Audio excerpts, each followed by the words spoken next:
Our next speaker is the City of Fremantle, Patrick Ford and Gina Binnett, and a panel of staff from the City of Fremantle Strategic Planning and Heritage Services. They will talk to us about the West End Heritage Ecosystem case study. Welcome, Patrick.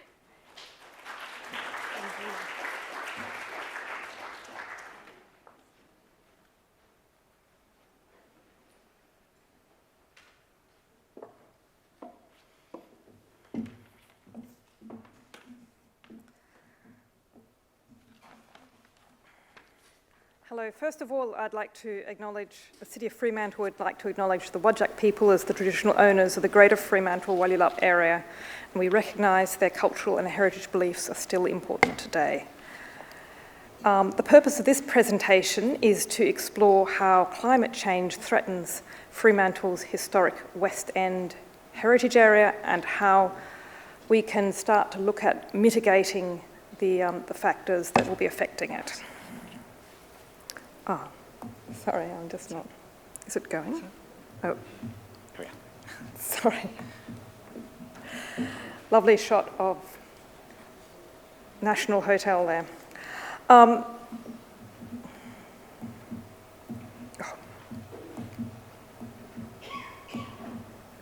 do I go back, Patrick? Sorry, technology is not my forte. We'd like to first of all introduce the West End of Fremantle, which if you are a West Australian, you'll be familiar with this much loved historic landscape. The West End of Fremantle was officially added to the State Register of Heritage Places in 2017. It's the second largest heritage area in Western Australia after Guildford. It's located on the Sandy Peninsula at the mouth of the Swan River behind Arthur Head, and is the historic core of Fremantle Port.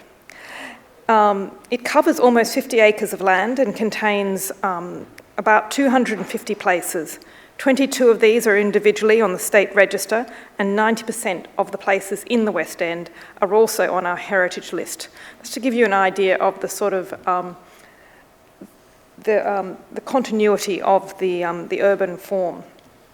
The place is highly significant as a highly intact port city business district, which contains some colonial and convict era buildings, but is characterised by a fine collection of Federation era buildings constructed predominantly during the gold boom expansion era from the 1890s to about 1910.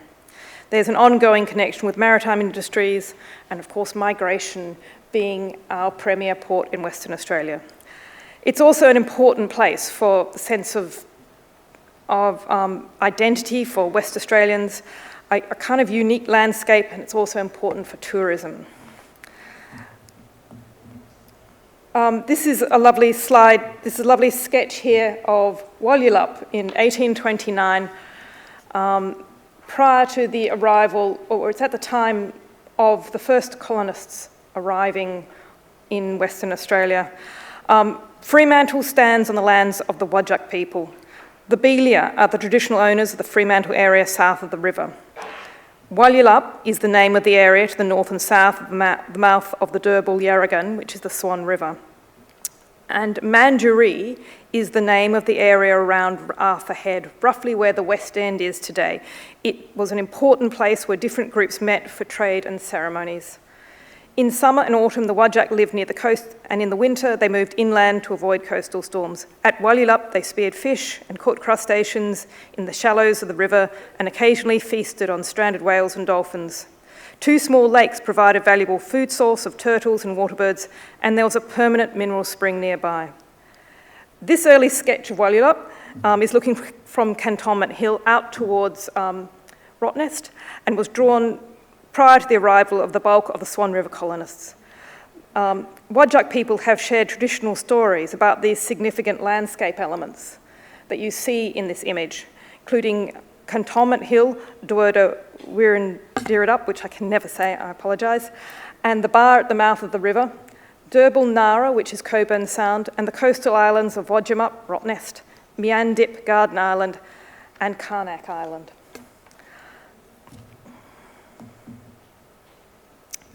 The first colonists camped at Walyulup while waiting to move inland and built huts and began to change the landscape. The traditional owners are pushed out of the area, although they can be seen in the centre of this image.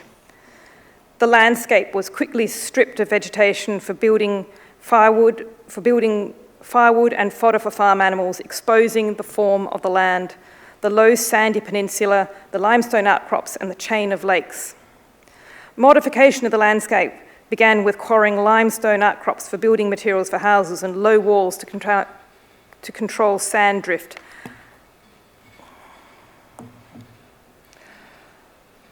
The urban form of the West End comes directly from the landscape in which it was located.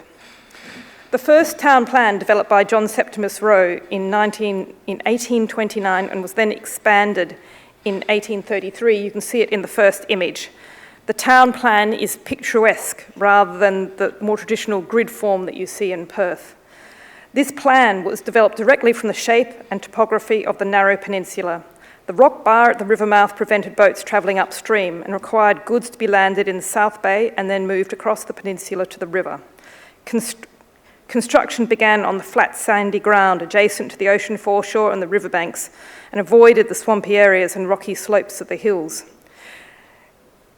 You can see, looking at these three images, it's very strong because you have the town plan, then you have this geological map of Fremantle which shows you the flat sandy ground and it shows you the limestone ridge running behind the back of the town. It also shows you the areas that are reclaimed gradually over time as we built infrastructure for railways and the inner harbour. And when you look at the aerial photograph, you can still see the original form of the landscape and the first town plan. So that might not be visible when you're walking around the streets, but it is still a very strong part of Fremantle. So this next slide about what's next. One of the things it's important to notice is in the last 200 years or so, there has not been a lot of change with our coastline, but there have been many changes in sea level in the past. The Whadjuk people record the most recent change 7,000 years ago. They speak of a time when their land was much bigger, when they could walk to Rottnest and where there was a wide estuary that was good for spearfishing. They named it Derbil Nara, Estuary of the Salmon. They also tell the story of the Woggle, which fought the crocodile spirit to protect the fresh water of the river and used the crocodile's tail as a barrier to keep out the salt water of the ocean. This was the rock bar that was blown up in the 1890s to create the inner harbour and which changed the ecology of our river from largely fresh to salt. So the first image is of that time when, with this enormous estuary, which is now what we call gauge roads. The next image, of course, is from 1830, is what the coastline looked at the time when colonists first arrived. But you can see by 2025, we've formalised and changed the environment. We've created and extended into the ocean and the river to create our city. But when we're looking at sea level rise, when you're looking at about 2125, you can see that the rising sea levels is starting to reclaim that land and isolating what is now called Arthur Head as an island and flooding much of the West End, which is such an important heritage area. So the bulk of this conversation is now going to be about how we might address some of these issues, the challenges we're going to face, and really just raising the matter for people to start thinking about and planning. Thank you, Gina. Cheers. I have the cheery duty of introducing the impacts we're seeing right now from climate change on the West End, and indeed some of the things that we might think about in how we adapt to the impacts of climate change in time.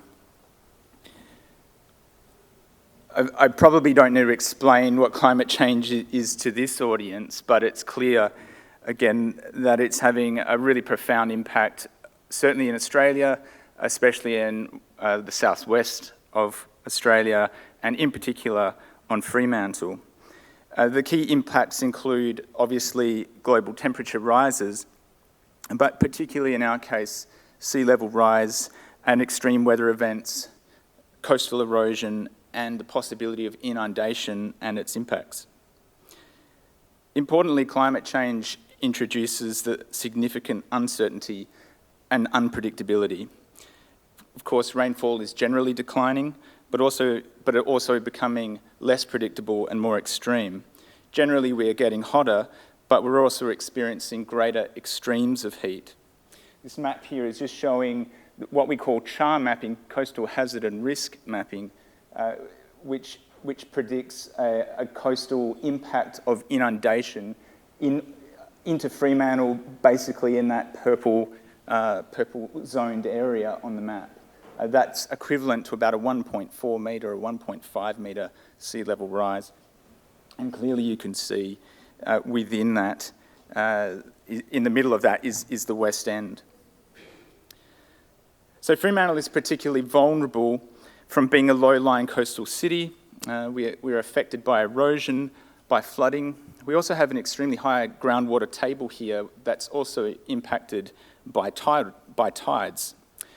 We have storm surges and extreme weather. There are increased storm frequencies predicted, and we know that this already has an impact on historical buildings and infrastructure. We are experiencing right now coastal erosion through higher tides and stronger wave action, and these are the sorts of things that can damage building foundations and impact local infrastructure. As I mentioned, we're also experiencing higher and more unpredictable extreme temperature events, and these sorts of events also can impact heritage buildings. They obviously put a lot of stress on the occupants of those buildings. Sometimes heritage buildings are more difficult to adapt to that kind of a stress. And clearly there's a broad economic and social impact that we need to be cognizant of. In the case of the West End, its value to the community, its value as a culturally important heritage place, the impact to tourism, the impact to the local businesses. We've had numerous events of inundation in Fremantle going back at least in the post-colonial era. Just looking here at an image from 1926, this was a flooding event that was caused by a whole of catchment flood, and we're looking at Cliff Street, looking south towards the Esplanade there. So that was a generalised catchment flooding event. This article on the top right there is from 2 years later, which was about a freak rain event that affected Fremantle particularly, and it dropped 179 points of rain, which back in those days they used points. Interestingly, that equates to 63 millimetres in 2 hours.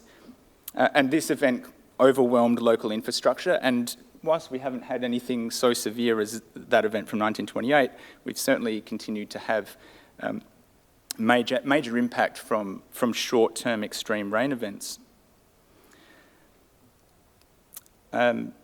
With the construction of dams up the catchment, we've been slightly protected from broad-based river flooding.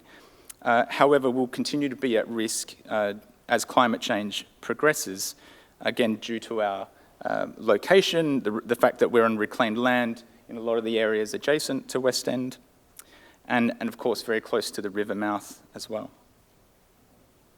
We're seeing coastal erosion impacts right now. This is an image at Port Beach from 2019. This is an area where the city, in fact, has a policy of planned retreat.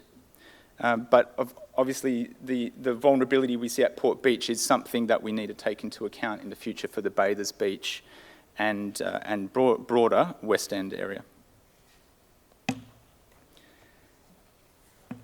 This is actually an artwork that was installed in a basement of a West End building, but clearly plays off the fact that we right now get significant flooding to many of these basement environments. So this is the Princess Maid Chambers on Market Street.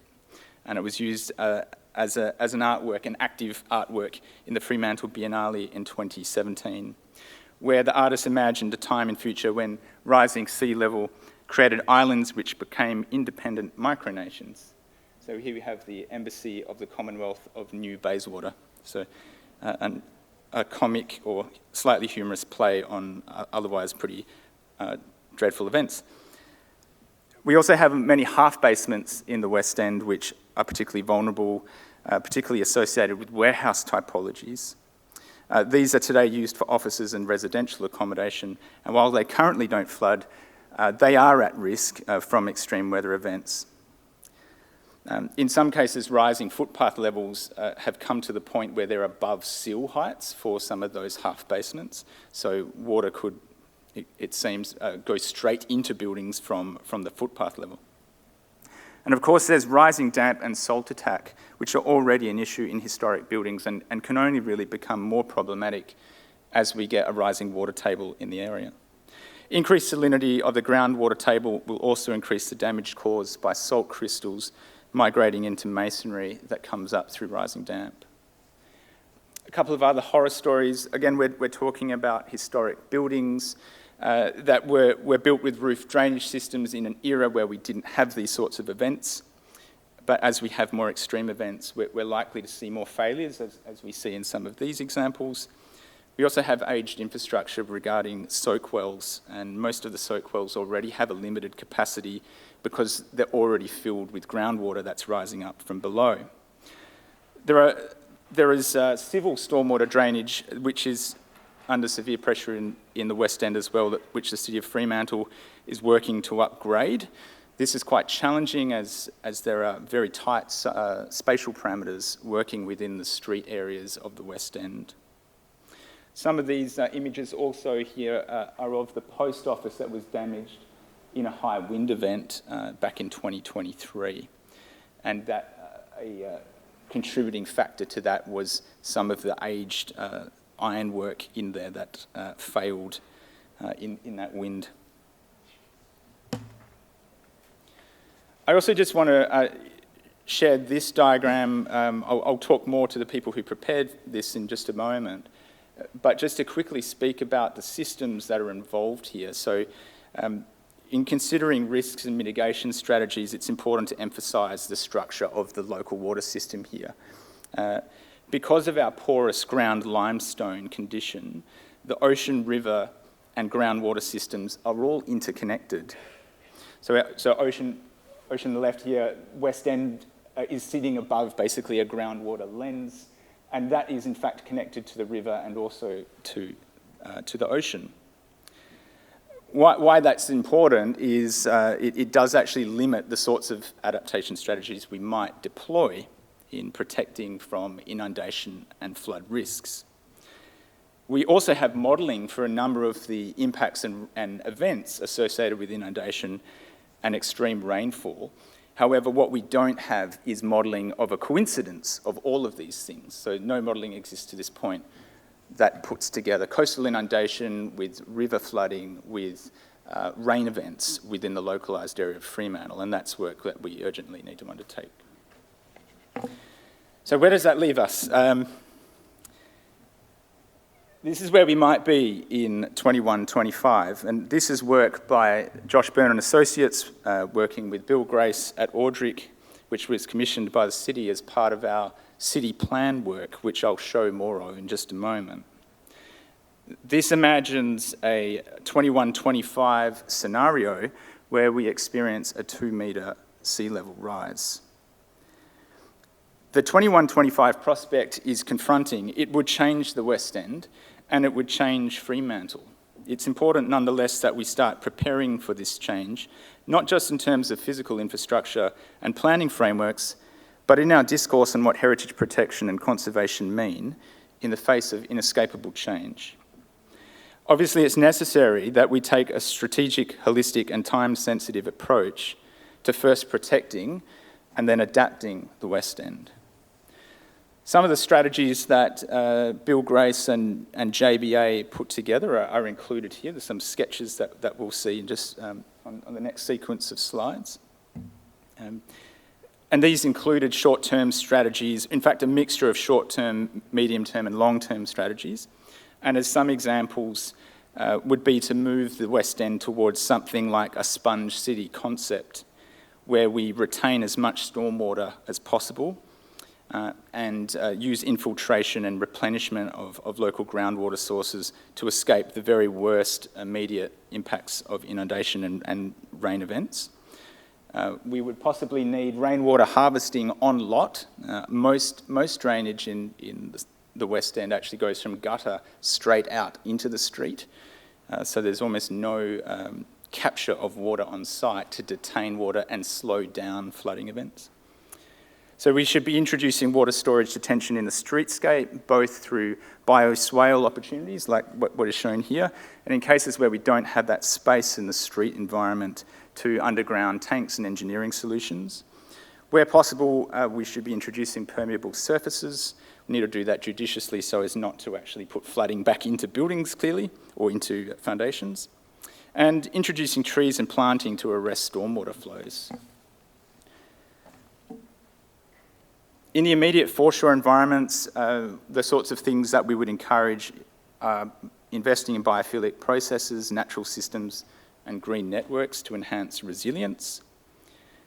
There are also key planning activities that we'll need to undertake, including renewed coastal hazard and risk mapping exercises, modelling of coincidental events and impacts, further master planning of waterfront areas, and potentially developing planning control zones where we may restrict land uses and require adaptive strategies into built development proposals. Some more technical solutions that we may look to include raising services off the ground. So most services are underground, where they're actually extremely vulnerable to these sorts of events and impacts. Ensure suitable building techniques in conservation works, such as appropriate mortars and salt and flood resistant materials and waterproofing. We may need to consider raising the floors at the ground level and support adaptation of upper levels of the West End. Finally, we also need long-term advocacy and sustained effort to address high-level climate change policy and action, and these might include sustainable urban planning to drive emissions reductions, such as encouraging more public transport take-up, perhaps developing a planning policy regarding sustainability that might also touch on carbon abatement and climate adaptation.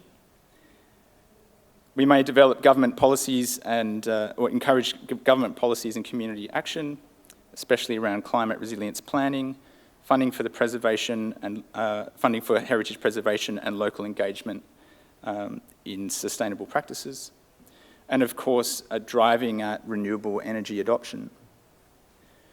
One of the pieces of work that our team at the City has been doing in recent times is a vision to develop City. And you may ask, well, why would we bother, based on everything I've just explained? But we think there is still a way forward, and it's clearly reliant on some of those adaptation strategies being developed. But our vision is to see new development and living opportunities here, but probably concentrated in the city centre, but stepped back from the West End. Just show what this appears. This is a sketch of that plan. You see a number of the waterfront areas that are maintained by the state government, but from the city's perspective, we're really seeing the development back from the West End. That's where we see the potential for especially new residential growth, with West End largely left alone for, again, the purposes of preservation, conservation, and, as I've just explained, needfully adaptation into the future. At the ground level, we'd like to obviously connect places, our heritage places, better. This is just a quick image showing the environment of the train station, which right now is not well connected to our city. We'd love to change that. And then invest in water-sensitive urban design strategies that detain water, allow it to infiltrate. This is in Essex Street, just outside the front door here, so really trying to maximise, in this case, the biophilic opportunities, and how it could be applied to other streets as well. This is the Cantonment Street area and the Elders Wool Store, for instance, on the right.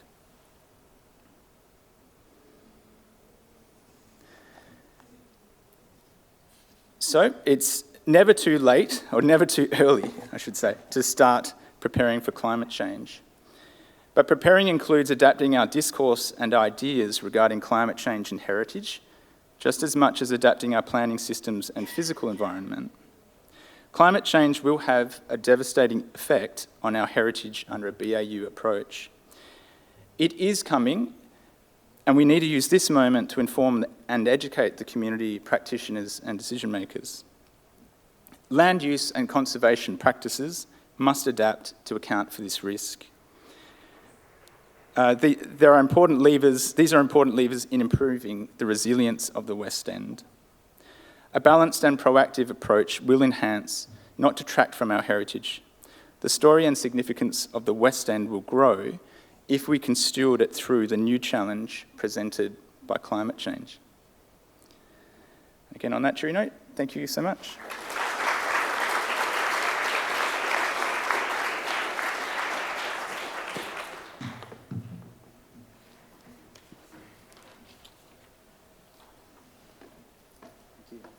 Thank you, Patrick and Gina.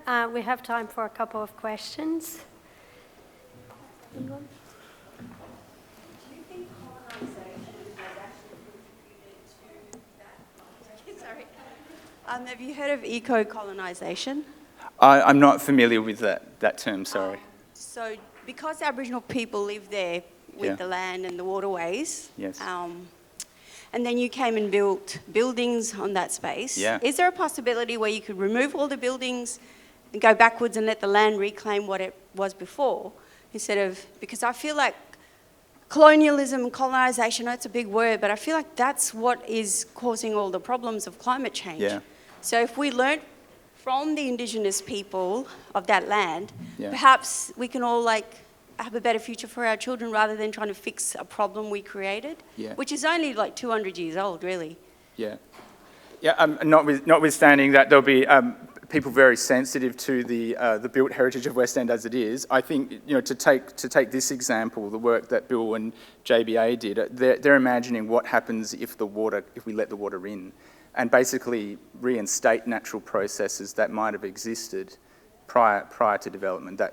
I guess that's what this image is showing. Probably the other thing to quickly mention is a lot of the things that we see overseas right now, which is around building hard infrastructure and seawalls and such things to protect areas, just won't work here because of the interconnection between ocean and groundwater. It's also introducing plant life and animals that weren't meant to be for this land. So if you introduce that, obviously, because I'm Yamaji and Camellia heritage, they brought the camels in, which was fine for transportation, but then they got rid of the camels and then they got cars, and then when they got cars, that created pollution and blah, blah, blah.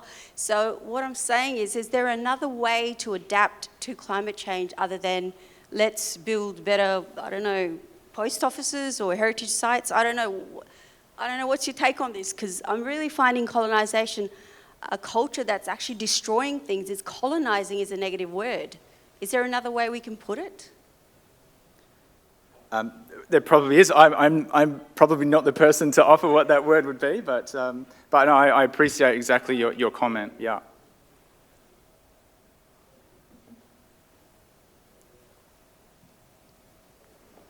Anyone else? Anyone else? Any other questions? Is anyone scared? I'm scared.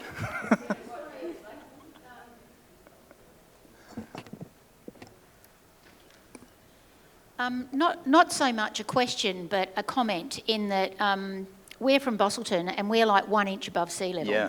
So we recently had, we are working on now, across the road from the courthouse complex that I look after, our new Performing Arts and Convention Centre, and it took a year to pump the groundwater out so they could put in the foundations. Yeah. So before we saw anything above ground, it was all happening under the ground, where they were trying to pump like crazy all this water out. Yes. And so I totally get where you're coming from, because we're facing the same issue, in that, we have the Vass River and we have the Wannerup wetlands, and we have inundation gates all the way along. Yeah. So that when it does come, because it will, at least there is a way that my house in Geograph hopefully won't get flooded along with everyone else's. So I totally appreciate that, and I find that really interesting, the way that this has been approached, because the City of Busselton is going to have to seriously look at the same thing. So thank you. No, that's a pleasure. I will add, climate change seems to have a knack of happening incrementally and then very suddenly. And we haven't had the suddenly yet in this regard in West End. So when that does happen, and it probably will, that's when we'll have to reckon again with where we're going. But this is really just hopefully a conversation starter to inform people what that long-term outlook truly is. So, thank you.